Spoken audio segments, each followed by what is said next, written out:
Halo, nama saya Faran Harjanto, dan hari ini saya bakal nge-review buku yang berjudul Murder on the Orient Express.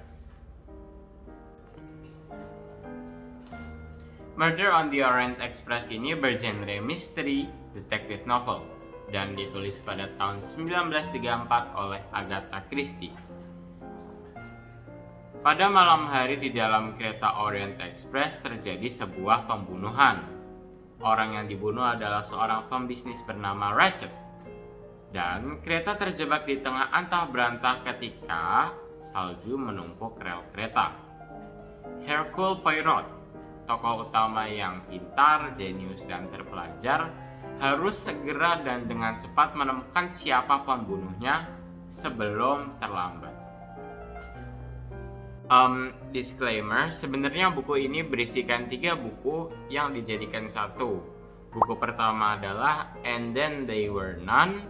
Buku kedua adalah Murder on the Orient Express. Buku ketiga adalah The Murder of Roger Ackroyd. Jadi ini bukan satu buku sendiri, tapi 3 buku yang digabungkan menjadi satu buku secara keseluruhan. Sebelum masuk tesis dan analisisnya, aku mau kalian tahu siapa itu Agatha Christie. Oke, Agatha Christie sudah menulis 48 crime novels dan merupakan best-selling author of all time, penulis terlaris sepanjang masa. Buku-bukunya sudah dicetak dan dijual sebanyak 4 miliar kali dan diterjemahkan ke dalam 45 bahasa yang berbeda-beda. Dan juga dia adalah pencipta dua tokoh paling terkenal di dalam dunia novel kriminal selain Sherlock Holmes, yaitu Hercule Poirot dan Miss Jane Marple. Now that said, ayo kita lanjut ke tesis dan analisisnya. Memang buku-buku kuno seperti ini itu udah terjamin banget kualitasnya gitu, udah pasti bagus gitu. Mari kita mulai dari yang pertama, yaitu setting atau latarnya.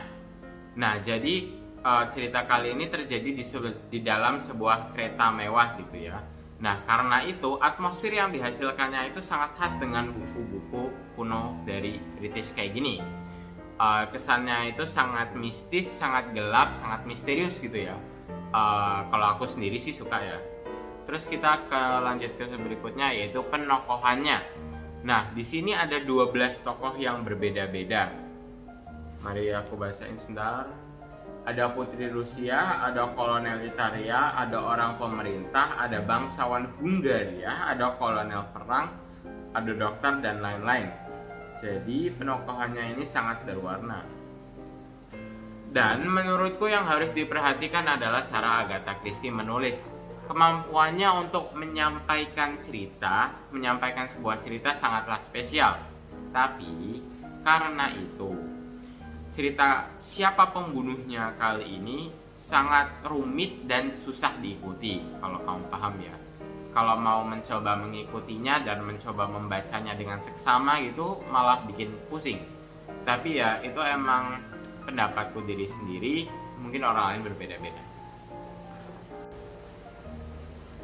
Simpulan, buku-buku seperti ini itu emang udah pasti bagus dan kualitasnya udah terjamin.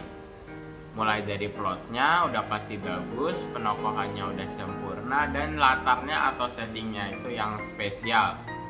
Tapi emang perlu dipahami bahwa buku-buku seperti ini itu berat dibaca.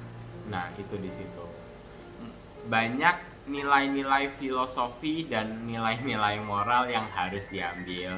Banyak istilah-istilah kuno yang sudah tidak dipakai di zaman modern ini, dan juga yang menurutku paling susah, gaya penulisannya itu sudah sangat berbeda sama gaya penulisan di zaman modern ini. Jadi simpulannya, buku ini enggak buat semua orang. Tapi kalau kamu emang udah kebiasa dengan hal-hal seperti ini dan kamu emang pengen banget baca buku ini, aku cuma bisa bilang kalau buku ini tuh emang sebagus itu ya. Buku klasik ini tuh emang udah paling bagus. Kiranya sekian dari saya, Raffi Faran Harjanto, kelas 8C absen 23. Terima kasih sudah menonton. Makasih Bapak. Kalau istri nonton, makasih.